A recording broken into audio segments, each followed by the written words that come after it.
بسم اللہ الرحمن الرحیم حامداً و مصلیاً اما بعد۔ حدیث نمبر 7369۔ عائشہ رضی اللہ عنہا روایت کرتی ہیں کہ جب تہمت لگانے والوں نے ان پر تہمت لگائی تھی اور رسول صلی اللہ علیہ وسلم نے علی بن ابی طالب اسامہ بن زید کو بلایا، کیونکہ اس معاملہ میں وحی اس وقت تک نہیں آئی تھی، اور حضرت صلی اللہ علیہ وسلم اپنی اہل خانہ کو جدا کرنے کے سلسلہ میں ان سے مشورہ لینا چاہتے تھے، تو اسامہ نے وہی مشورہ دیا جو انہیں معلوم تھا، یعنی نبی صلی اللہ علیہ وسلم کے اہل خانہ کی برات کا۔ لیکن علی رضی اللہ عنہ نے کہا کہ اللہ تعالیٰ نے آپ پر کوئی پابندی تو عائد نہیں کی ہے، اور ان کے سوا اور بہت سی عورتیں ہیں، باندی سے آپ دریافت کر لیں، وہ آپ سے صحیح بات بتا دے گی۔ چنانچہ رسول صلی اللہ علیہ وسلم نے بریرہ کو بلایا اور پوچھا، کیا تم نے کوئی ایسی بات دیکھی ہے جس سے شبہ ہوتا ہے؟ انہوں نے کہا کہ میں نے اس کے سوا اور کچھ نہیں دیکھا کہ وہ کم عمر لڑکی ہیں، آٹا گوندھ کر بھی سو جاتی ہیں، اور پڑوس کی بکری آ کر اسے کھا جاتی ہے۔ کم عمری کی وجہ سے مزاج میں لاپرواہی ہے۔ اس کے بعد آپ منبر پر کھڑے ہوئے اور فرمایا، اے مسلمانوں، میرے معاملے میں اس سے کون نمٹے گا جس کی اذیتیں اب میرے اہل خانہ تک پہنچ گئی ہیں؟ اللہ کی قسم، میں نے ان کے بارے میں بھلائی کے سوا اور کچھ نہیں جانا ہے۔ پھر آپ نے عائشہ رضی اللہ عنہا کی پاک دامنی کا قصہ بیان کیا، اور ابو اسامہ نے ہشام بن عروہ سے یہی بیان کیا۔ حدیث نمبر 7370۔ عائشہ رضی اللہ عنہا روایت کرتی ہیں کہ رسول صلی اللہ علیہ وسلم نے لوگوں کو خطاب کیا اور اللہ کی حمد و ثنا کے بعد فرمایا، تم مجھے ان لوگوں کے بارے میں کیا مشورہ دیتے ہو جو میرے اہل خانہ کو بدنام کرتے ہیں، حالانکہ ان کے بارے میں مجھے کوئی بری بات کبھی معلوم نہیں ہوئی۔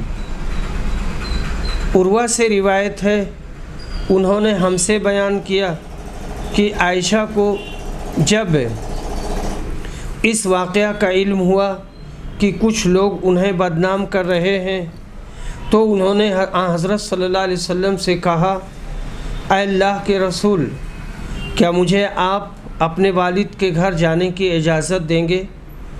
نبی صلی اللہ علیہ وسلم نے انہیں اجازت دے دی اور ان کے ساتھ غلام کو بھیجا۔ انصار میں سے ایک صاحب ابو ایوب نے کہا، سبحانک ما یکون لنا ان نتکلم بہذا، سبحانک ھذا بہتان عظیم، تیری ذات پاک ہے، اے اللہ، ہمارے لیے مناسب نہیں کہ ہم اس طرح کی باتیں کریں، تیری ذات پاک ہے، یہ تو بہت بڑا بہتان ہے۔ یہاں آ کر کے کتاب الاعتصام ختم ہو جاتا ہے، اور اس کے بارے میں ساری باتیں یہاں پر پوری ہو جاتی ہیں، ختم ہو جاتی ہیں۔ اب یہاں ہماری نئی کتاب اور آخری کتاب شروع ہوتی ہے، کتاب التوحید والرد علی الجہمیہ، اللہ کی توحید اور اس کی ذات و صفات کا بیان۔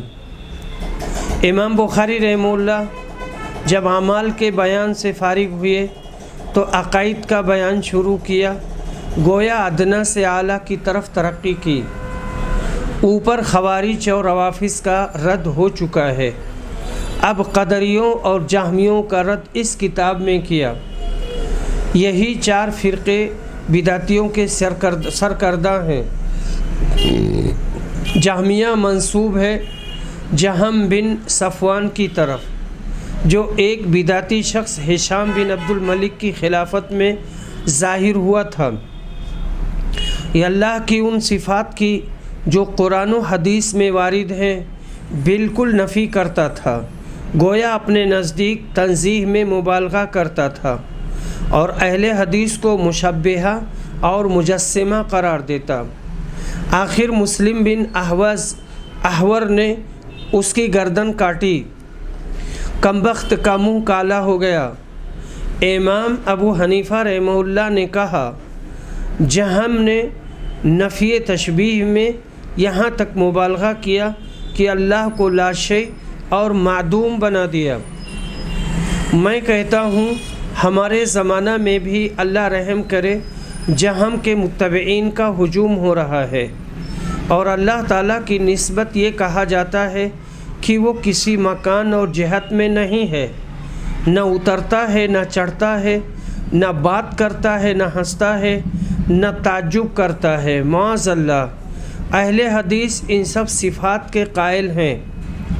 وہ کہتے ہیں اللہ جل جلالہ کی ذات مقدس عرش کے اوپر ہے، مگر وہ عرش کا محتاج نہیں، عرش و فرش سب اس کے محتاج ہیں۔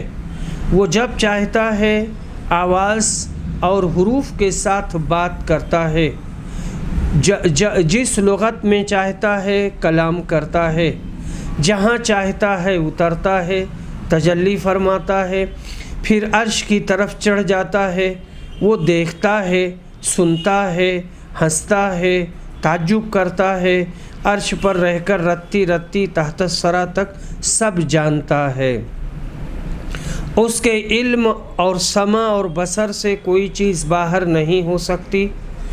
وہ علم سے سب کے ساتھ ہے اور مدد سے مومنوں کے ساتھ ہے اور رحمت اور کرم سے نیک بندوں کے ساتھ ہے۔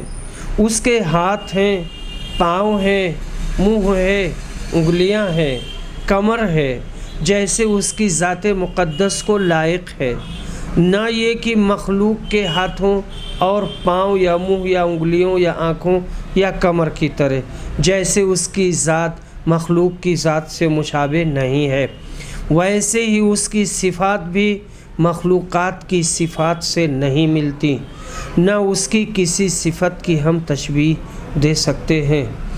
وہ جس صورت میں چاہے تجلی فرما سکتا ہے۔ نبی صلی اللہ علیہ وسلم نے اس کو ایک جوان مرد کی صورت میں دیکھا اور قیامت کے دن بھی ایک صورت میں ظاہر ہوگا، پھر دوسری صورت میں، اور مومنین اور نیک بندے اس کے دیدار سے مشرف ہوں گے۔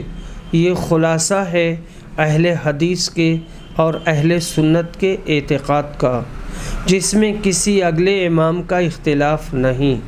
اللہ تعالیٰ سچے مسلمانوں کو اسی اعتقاد پر قائم رکھے اور اسی اعتقاد پر موت دے، اس اعتقاد پر حشر کرے اور پچھلے مولویوں کی گمراہی سے بچائے رکھے، جنہوں نے اپنے عقائد بدل ڈالے اور صحابہ اور تابعین و مجتہدین امت یعنی امام ابو حنیفہ، شافعی، مالک، احمد بن حنبل، سفیان ثوری، اوزاعی، اسحاق بن راہوے، امام بخاری، ترمذی، طبرانی، ابن جریر، شیخ عبد القادر جیلانی، ابن حزم، ابن تیمیہ، ابن قیم اور عبداللہ بن مبارک وغیرہم رحمہ اللہ کے خلاف اپنا اعتقاد یوں قائم کیا کہ اللہ کے کلام میں حرف اور صوت نہیں ہے، نہ وہ عرش کے اوپر ہے، نہ فرش پر، نہ آگے نہ پیچھے، نہ داہنے نہ بائیں، نہ اوپر نہ نیچے، نہ وہ اتر سکتا ہے، نہ چڑھ سکتا ہے، نہ بات کر سکتا ہے، نہ کسی صورت میں ظاہر ہو سکتا ہے، نہ اس کا منہ ہے، نہ آنکھ، نہ ہاتھ، نہ پاؤں۔ فرقہ ضالہ میں معتزلہ بہت آگے ہیں، جن کے بارے میں حافظ ابن حجر فرماتے ہیں، یہ فتح الباری پارہ نمبر 30 صفحہ نمبر 427 کی عبارت ہے۔ اس کا خلاصہ یہ ہے، عبارت مذکورہ کا خلاصہ یہ ہے کہ فرقہ معتزلہ نے اپنا نام صاحب عدل و توحید رکھا ہے اور ان کی توحید سے نفی صفات الہیہ مراد ہے۔ ان کی توحید سے نفی صفات الہیہ مراد ہے، کیونکہ اس بات میں تشبیہ لازم آتی ہے، اور جس نے اللہ کی تشبیہ مخلوق سے دی وہ مشرک ہو جاتا ہے، اور وہ اس نفی میں فرق جہمیہ کے موافق ہے۔ لیکن اہل سنت نے توحید کی تفسیر نفی تشبیہ و تعطیل سے کی ہے۔ اسی نوع کا قول جنید سے منقول ہے۔ ابو القاسم قشیری نے کہا کہ توحید سے ایسی ذات مراد ہے جو قدیم سے حادث نہیں، جو قدیم ہے حادث نہیں۔ ابو القاسم تمیمی نے کتاب الحجہ میں تحریر فرمایا ہے کہ توحید مصدر ہے جس کے صیغے وحد یوحد ہیں۔ توحید سے ایسا اعتقاد مراد ہے کہ اللہ اپنی ذات اور اپنی صفات میں منفرد ہے، نہ اس کی کوئی شبیہ ہے نہ نظیر۔ بعض کا قول یہ ہے کہ وہ اپنے علم میں منفرد ہے، بعض کا قول یہ ہے کہ اللہ کی کیفیت اور کمیت سے بے نیاز ہے، کہ اللہ کیفیت اور کمیت سے بے نیاز ہے، یعنی اللہ اپنی ذات و صفات میں کمی و بیشی اور تغیرات سے بالاتر ہے، اور اس کی ذات ابن و اب کی تقسیم سے بھی پاک ہے، اس کی صفات تشبیہ سے منزہ ہیں، اس کی معبودیت اور حکومت و تدبیر خلائق میں کوئی شریک نہیں، نہ اس کے سوا کوئی رب اور خالق ہے۔ ابن بطال نے اتنا اضافہ اور کیا کہ اللہ کی ذات جسم سے بے نیاز ہے، کیونکہ جسم کی تعریف یہ ہے کہ وہ چند اشیاء مختلفہ اور متفقہ سے مرکب ہو، جس سے جہمیہ کی تردید ہوتی ہے، جو جسم کو تسلیم کرتے ہیں، اور غالباً اس سے مشبہہ کے قول کی تردید بھی مراد ہے۔ فرق جہمیہ کی ساری کتابوں میں بلا اختلاف یہ عقیدہ تحریر ہے کہ اللہ کی ساری صفتیں جو بیان کی جاتی ہیں غلط ہیں، اور انہوں نے اللہ کی ذات کو معطل قرار دیا، یعنی بیکار۔ امام ابو حنیفہ نے کہا کہ فرق جہمیہ اس عقیدہ میں بہت غلو کر گئے کہ اللہ کی کوئی ہستی نہیں۔ کرمانی کا قول ہے کہ یہ فرق جہمیہ نیا فرقہ ہے جو جہم بن صفوان کی طرف منسوب ہے۔ پہلے وہ جبریہ عقیدہ کا قائل تھا کہ بندہ مجبور محض ہے، جو جہم ہشام بن عبد الملک کے زمانہ میں قتل کیا گیا۔ جن وجوہ پر لوگوں نے اس فرقہ جہمیہ کی تردید کی ہے ان میں جبر کا خاص مقام ہے، اور سلف نے ان کی مذمت پر جو اتفاق کیا ہے وہ ان کے انکار صفات کی بنا پر ہے۔ وہ یہاں تک کہہ گئے کہ قرآن اللہ کا کلام نہیں بلکہ جملہ مخلوقات کی طرح ایک مخلوق ہے۔ فرقہ معتزلہ کا بانی ایک شخص واصل بن عطا گزرا ہے، جو بنی امیہ کے آخری خلیفہ مروان الحمار کے عہد میں فوت ہوا۔ وجہ تسمیہ یہ ہے کہ حضرت حسن بصری سے کسی نے کہا کہ کبیرہ گناہ کفر ہے اور صاحب کبیرہ کافر ہے، اور مرجیہ کے قول مومن کو گناہ سے مطلق ضرر نہیں، جس طرح کی کافر کو اطاعت سے کوئی فائدہ نہیں۔ ان دونوں میں آپ فیصلہ فرمائیں۔ آپ ابھی خاموش تھے کہ آپ کا ایک شاگرد واصل بن عطا بول پڑا کہ صاحب کبیرہ کا حکم دونوں کے درمیان ہے، نہ وہ مومن ہے اور نہ کافر۔ یعنی اس عبارت کو پھر سے دیکھیں، اس نے کہا تھا کہ دونوں کا حکم، صاحب کبیرہ کا حکم دونوں کے درمیان ہے، نہ وہ مومن ہے اور نہ کافر۔ واصل یہ کہتا ہوا ایک ستون کی طرف الگ ہو گیا۔ اس پر حسن بصری نے فرمایا کہ اعتزل عنا واصل معتزلی ہم سے الگ ہو وہ ہو گیا۔ یہاں اصل میں یا تو فعل امر ہو سکتا ہے یا فعل ماضی، یا تو کہا اعتزل انا تو ہٹ جا یہاں سے، یا اعتزل انا دیکھو یہ ہم سے الگ ہو گیا۔ واصل نے اپنے خیالات کی اشاعت شروع کی اور کئی ایک اشخاص جو پہلے بھی مسئلے تقدیر وغیرہ میں اس کے ہم خیال اس کے ساتھ ہو گئے، ان کا گروہ ایک فرقہ بن گیا جن کا نام حضرت امام حسن بصری کے قول کے مطابق دوسروں کی زبان پر معتزلہ پڑ گیا، لیکن خود انہوں نے اپنے لیے اہل العدل و توحید رکھا، اس لیے کہ ان کے نزدیک اللہ پر واجب ہے کہ مطیع کو ثواب دے اور عاصی کو اگر وہ بغیر توبہ کے مر گیا ہو تو عذاب کرے، ورنہ اس کا عدل قائم نہیں رہے گا۔ نیز ان کے نزدیک بھی جہمیہ کی طرف صفات باری کا مفہوم ذات پر کوئی زائد امر نہیں، اس کی صفات عین اس کی ذات ہے، ورنہ تعدد لازم آئے گا اور توحید قائم نہیں رہے گی۔ یہ فرقہ ایک وقت میں بہت بڑھ گیا تھا اور خلیفہ مامون رشید کے دربار میں ان خیالات فاسدہ کے معتزلی عالم ابو حذیل الاف اور ابراہیم نظام تھے۔ انہی لوگوں نے یہ عقیدہ نکالا کہ قرآن مجید مخلوق ہے۔ امام احمد بن حنبل کو مامون کے دربار میں ابتلا میں ڈلوانے والے یہی علماء سو تھے۔ مزید تفصیلات کے لیے کتاب تاریخ اہل حدیث مؤلف مولانا میر سیال کوٹی رحمہ اللہ کا مطالعہ کیا جائے۔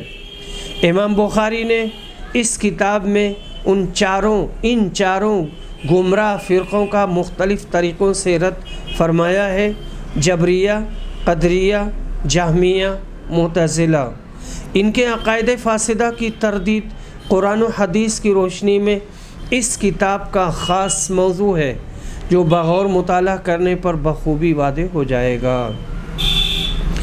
باب ما جاء فی دعاء نبی صلی اللہ علیہ وسلم امتہ الی توحید اللہ تبارکت اسماؤہ وتعالی جدہ۔ نبی کریم صلی اللہ علیہ وسلم کا اپنی امت کو اللہ تبارک و تعالی کی توحید کی طرف دعوت دینا اور بلانا۔ امت میں امت دعوت اور امت اجابت دونوں داخل ہیں۔ رسول صلی اللہ علیہ وسلم کی اولین دعوت توحید ہے اور سارے انبیاء کی بھی اولین دعوت یہی رہی ہے، جیسا کہ اللہ تعالیٰ نے اس آیت میں ارشاد فرمایا ہے وَمَا أَرْسَلْنَا مِن قَبْلِكَ مِن رَسُولٍ إِلَّا نُوحِي إِلَيْهِ أَنَّهُ لَا إِلَهَ إِلَّا أَنَا فَاعْبُدُونِ۔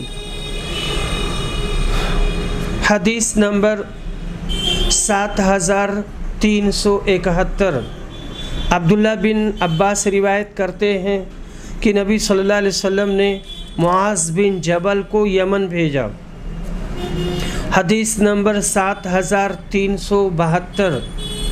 عبداللہ بن عباس کہتے ہیں کہ جب رسول صلی اللہ علیہ وسلم نے معاذ کو یمن بھیجا تو ان سے کہا تم اہل کتاب میں سے قوم کے پاس جا رہے ہو، اس لیے سب سے پہلے انہیں اس کی دعوت دینا کہ وہ اللہ کو ایک مانیں اور میری رسالت پر ایمان رکھیں۔ جب اسے وہ سمجھ لیں تو پھر انہیں بتانا کہ اللہ نے ایک دن اور رات میں ان پر 5 نمازیں فرض کی ہیں۔ جب وہ نمازیں پڑھنے لگیں تو انہیں بتانا کہ اللہ نے ان پر ان کے مالوں میں زکوٰۃ فرض کی ہے جو ان کے امیروں سے لی جائے گی اور ان کے غریبوں کو لوٹا دی جائے گی۔ جب وہ اس کا بھی اقرار کر لیں تو ان سے زکوٰۃ لینا اور لوگوں کے عمدہ مال لینے سے پرہیز کرنا۔ حدیث نمبر 7373۔ اسود بن ہلال روایت کرتے ہیں ان سے معاذ بن جبل نے بتایا کہ نبی صلی اللہ علیہ وسلم نے فرمایا اے معاذ، کیا تمہیں معلوم ہے کہ اللہ کا اس کے بندوں پر کیا حق ہے؟ انہوں نے کہا اللہ اور اس کے رسول ہی زیادہ جانتے ہیں۔ آپ نے فرمایا یہ ہے کہ وہ صرف اسی کی عبادت کریں اور اس کا کوئی شریک نہ ٹھہرائیں۔ لوگ صرف اللہ کی عبادت کریں اور اس کی عبادت میں کسی کو شریک نہ ٹھہرائیں۔ کیا تمہیں معلوم ہے کہ پھر بندوں کا اللہ پر کیا حق ہے؟ عرض کیا اللہ اور اس کے رسول ہی زیادہ جانتے ہیں۔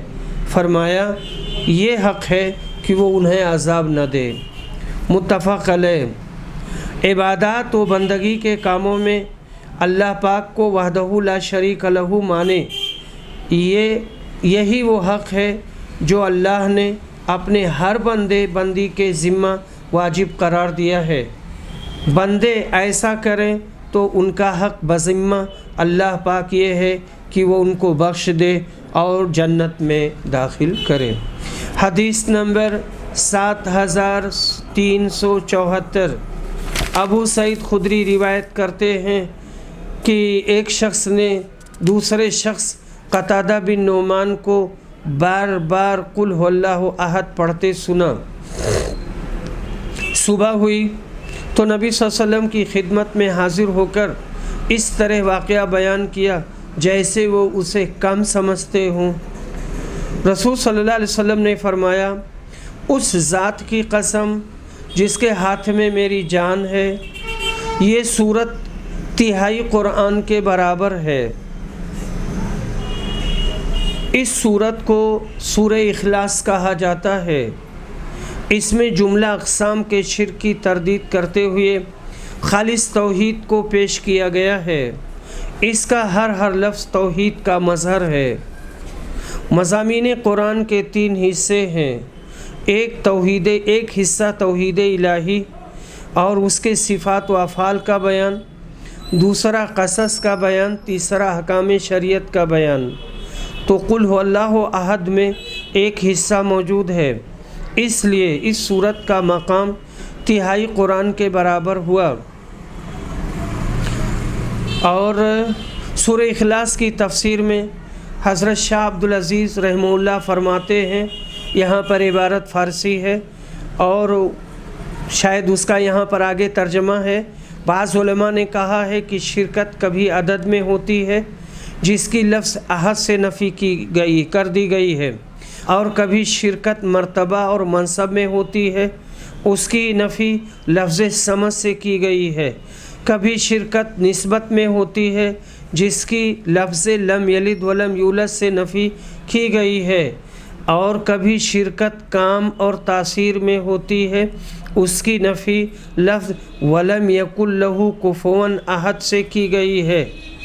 آگے حضرت شاہ صاحب فرماتے ہیں کہ دنیا کے مذاہب باطلہ 5 ہیں: اول دہریہ، دوم فلاسفہ، سوم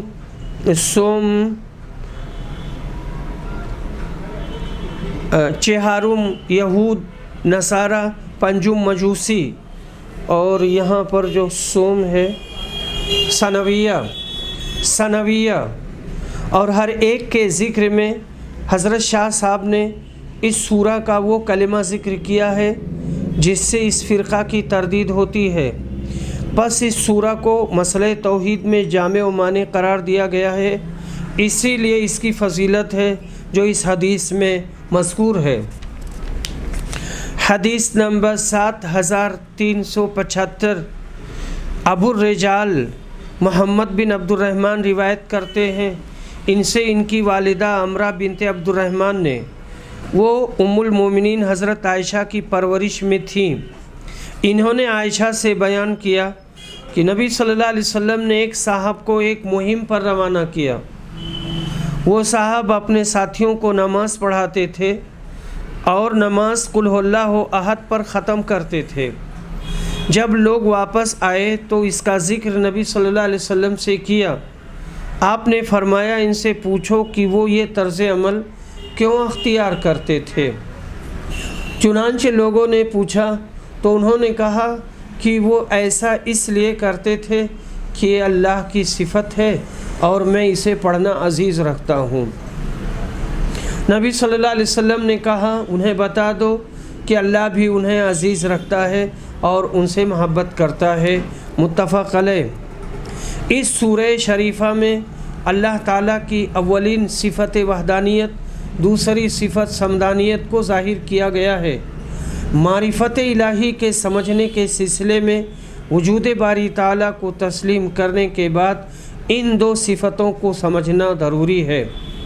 توالد و تناسل کا سلسلہ بھی ایسا ہے کہ اللہ تعالیٰ کی ذات اس سے بالکل پاک ہے کہ وہ اولاد مثل مخلوق کے رکھتا ہو یا کوئی اس کا جاننے والا ہو۔ وہ ان ہر دو سلسلوں سے دور ہے اور منزہ ہے۔ اس سلسلہ کے لیے مذکر ہو یا مؤنث ہم ذات ہونا ضروری ہے۔ ہم ذات ہونا یعنی ایک ذات کا ہونا، اور ساری کائنات میں اس کا ہم ذات کوئی نہیں ہے۔ وہ اس بارے میں بھی وحدہ لا شریک ہے۔ ان جملہ امور کو سمجھ کر معرفت الہی کا حاصل کرنا انبیاء کرام علیہم السلام کا یہی اولین پیغام ہے، یہی اصل دعوت دین ہے، لا الہ الا اللہ کا یہی مفہوم ہے۔ باب قول اللہ تبارک و تعالی قل ادعوا اللہ او ادعوا الرحمن ایما تدعوا فلہ الاسماء الحسنی۔ اللہ تعالیٰ کے اس ارشاد کا بیان، تم کہہ دو کہ اللہ کو پکارو یا رحمان کو، جس نام سے بھی پکارو گے تو اللہ کے بہت سے اچھے اچھے نام ہیں۔ 99 نام تو بہت مشہور ہیں جو ترمذی کی حدیث میں وارد ہیں، اور ان کے سوا بھی بہت اسماء و صفات قرآن و حدیث میں وارد ہیں۔ ان سب سے اللہ کی یاد کر سکتے ہیں، لیکن اپنی طرف سے کوئی نام یا صفت تراشنا جائز نہیں۔ حضرات صوفیہ نے فرمایا ہے کہ اللہ کے مبارک ناموں میں عجیب آثار ہیں، بشرطے کی آدمی با طہارت ہو کر ادب سے ان کو پڑھا کرے، اور یہ بھی ضروری ہے کہ حلال کا لقمہ کھاتا ہو، حرام سے پرہیز کرتا ہو، مثلاً غنا اور تونگری کے لیے یا غنی یا مغنی کا ورد کرے، شفا اور تندرستی کے لیے یا شافی یا کافی یا معافی کا، حصول مطالب کے لیے یا قاضی الحاجات یا کافی المہمات کا، دشمن پر غلبہ حاصل کرنے کے لیے یا عزیز یا قہار کا، ازدیاد و عزت و آبرو کے لیے یا رافع یا معز کا، علی ھذا القیاس۔ یہ بات جو ہے مولانا وحید الزماں صاحب کی ہے، انہوں نے اسے لکھا ہے اور اس کی کوئی دلیل نہیں دی ہے، اور یہ نہیں بتایا ہے کہ انہوں نے اسے کہاں سے لیا ہے، اس کی کوئی حدیث ہے اور وہ حدیث صحیح ہے یا نہیں ہے۔ بہرحال اس میں اپنی عقل کا لگانا اور قیاس کرنا یہ تو میں مناسب نہیں سمجھتا ہوں۔ حدیث نمبر 7376، جریر بن عبداللہ روایت کرتے ہیں کہ رسول صلی اللہ علیہ وسلم نے فرمایا، جو لوگوں پر رحم نہیں کرتا اللہ بھی اس پر رحم نہیں کھاتا۔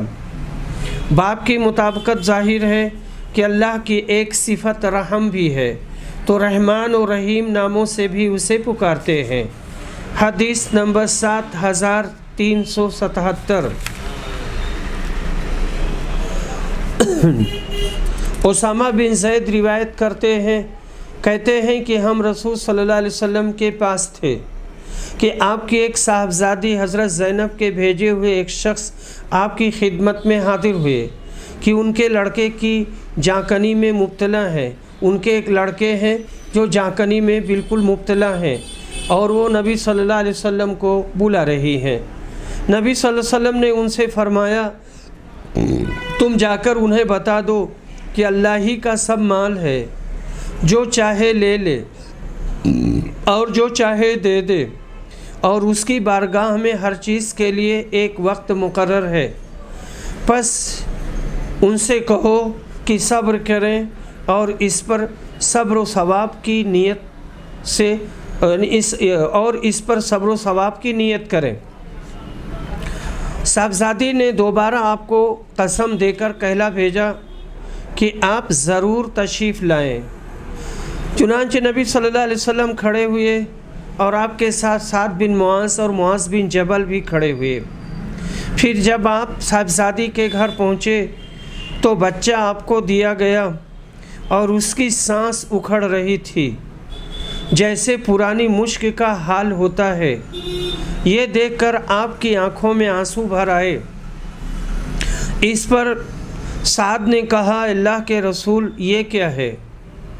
آپ نے فرمایا، یہ رحمت ہے جو اللہ تعالیٰ نے اپنے بندوں کے دلوں میں رکھی ہے، اور اللہ بھی اپنے انہی بندوں پر رحم کرتا ہے جو رحم دل ہوتے ہیں۔ ترجمہ باب یہیں سے نکلا کہ اللہ کے لیے صفت رحم کا اثبات ہوا۔ باب قول اللہ ان اللہ هو الرزاق ذو القوة المتین۔ اللہ تعالیٰ کا ارشاد سورہ ذاریات میں، یہاں میں بہت روزی دینے والا اور زوردار مضبوط ہوں، یعنی اللہ تعالیٰ یہ بات فرما رہا ہے۔ قرآن مجید میں یوں ہے، ان اللہ هو الرزاق ذو القوة المتین۔ امام بخاری نے یہاں لفظ انا الرزاق لکھے ہیں، انا الرزاق لکھے ہیں۔ ابن مسعود کی یہی قرأت ہے، ورنہ یہاں پر دیکھیں ان اللہ هو الرزاق ذو القوة المتین ہے۔ حدیث نمبر 7378۔ ابو موسیٰ اشعری روایت کرتے ہیں کہ نبی صلی اللہ علیہ وسلم نے فرمایا، تکلیف دہ بات سن کر اللہ سے زیادہ صبر کرنے والا کوئی نہیں ہے۔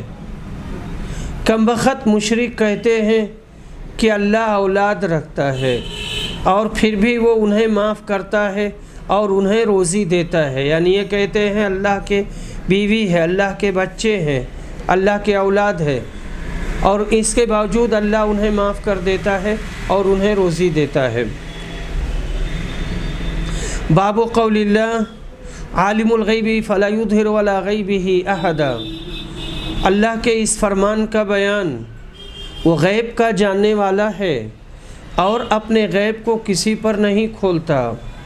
اور سورہ لقمان میں فرمایا، بلا شبہ اللہ کے پاس قیامت کا علم ہے اور اس نے اپنے علم ہی سے اسے نازل کیا، اور عورت جسے اپنے پیٹ میں اٹھاتی ہے اور جو کچھ جانتی ہے وہ اسی کے علم کے مطابق ہوتا ہے اور اسی کی طرف قیامت میں لوٹایا جائے گا۔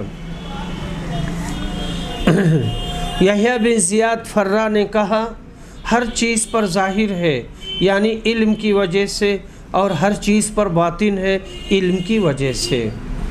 ہر چیز پر ظاہر ہے علم کی وجہ سے اور ہر چیز پر باطن ہے علم کی وجہ سے۔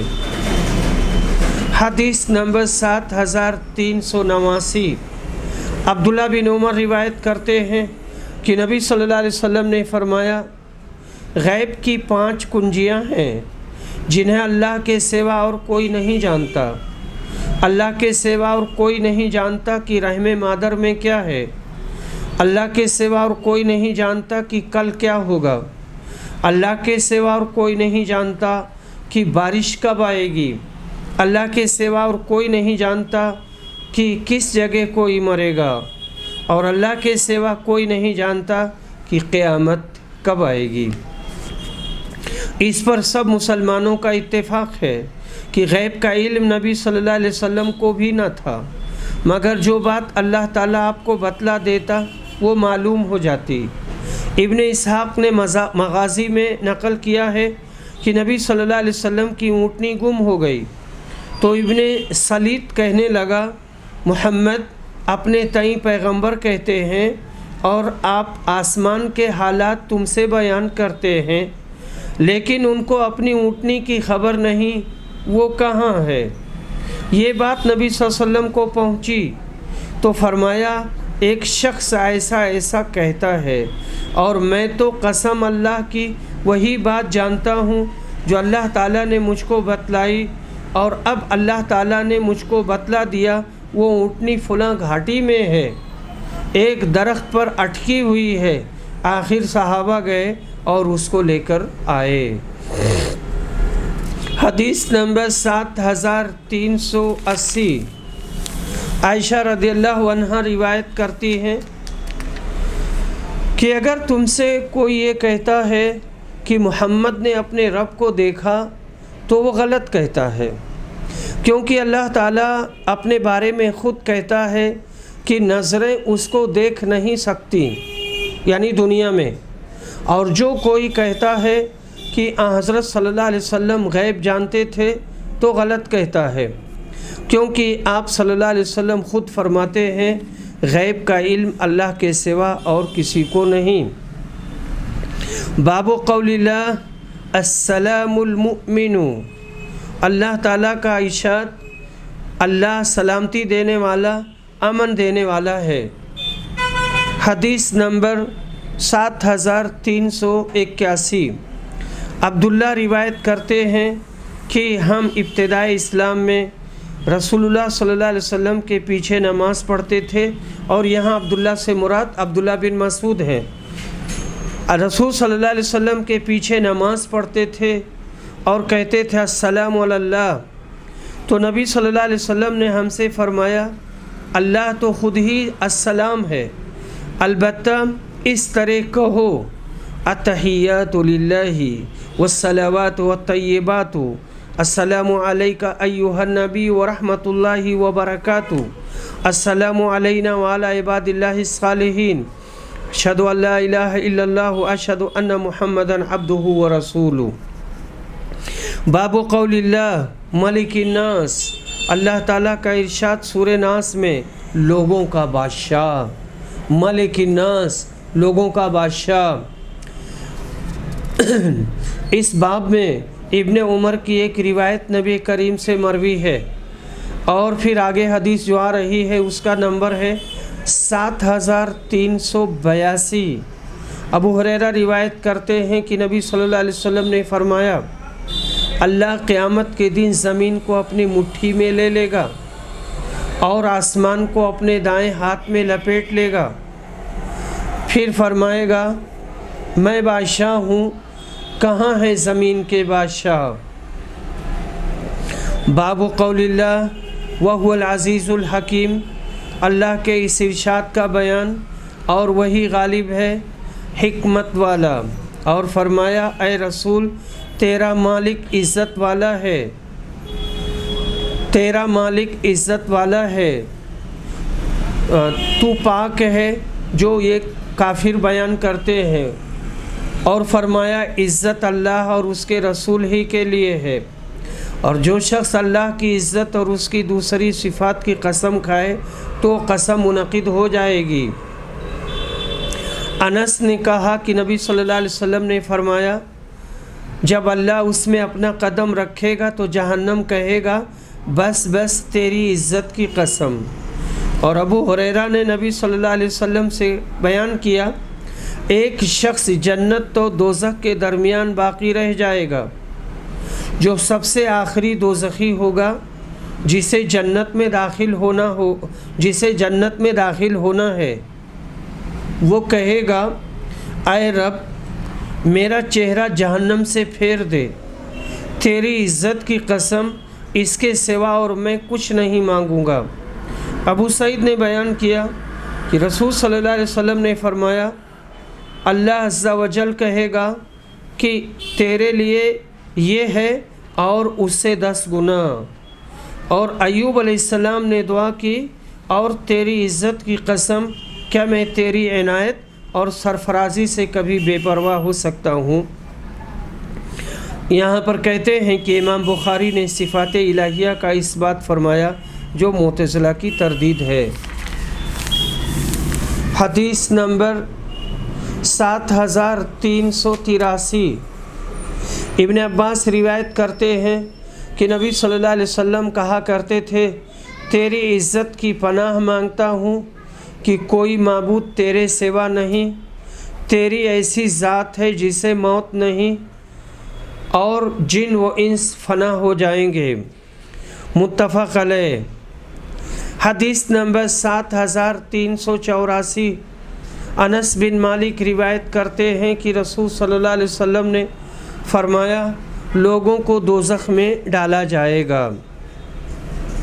اور دوسری سند سے یہی روایت آ رہی ہے کہ دوزخیوں کو برابر دوزخ میں ڈالا جاتا رہے گا، اور وہ دوزخ کہے گی کہ کیا ابھی اور ہے، یہاں تک کہ رب العالمین اس پر اپنا قدم رکھ دے گا اور پھر اس کا باز سے سمٹ جائے گا، اور اس وقت وہ کہے گی کہ بس بس تیری عزت اور کرم کی قسم، اور جنت میں جگہ باقی رہ جائے گی یہاں تک کہ اللہ اس کے لیے ایک اور مخلوق پیدا کر دے گا اور وہ لوگ جنت کے باقی حصے میں رہیں گے۔ متفق علیہ۔ دوزخ یوں کہے گی کہ ابھی بہت جگہ خالی ہے، اور لاؤ اور لاؤ۔ اس حدیث سے قدم کا ثبوت ہے۔ اہل حدیث نے ید اور وجہ اور عین اور حق اور اصبع کی طرح اس کی بھی تعویل نہیں کی، لیکن تعویل کرنے والے کہتے ہیں قدم رکھنے سے یہ مراد ہے کہ اللہ تعالیٰ اسے ذلیل کر دے گا، لیکن یہ تعویل ٹھیک نہیں ہے، اس کا معنی غلط ہے۔ وآخر دعوانا الحمد للہ رب العالمین۔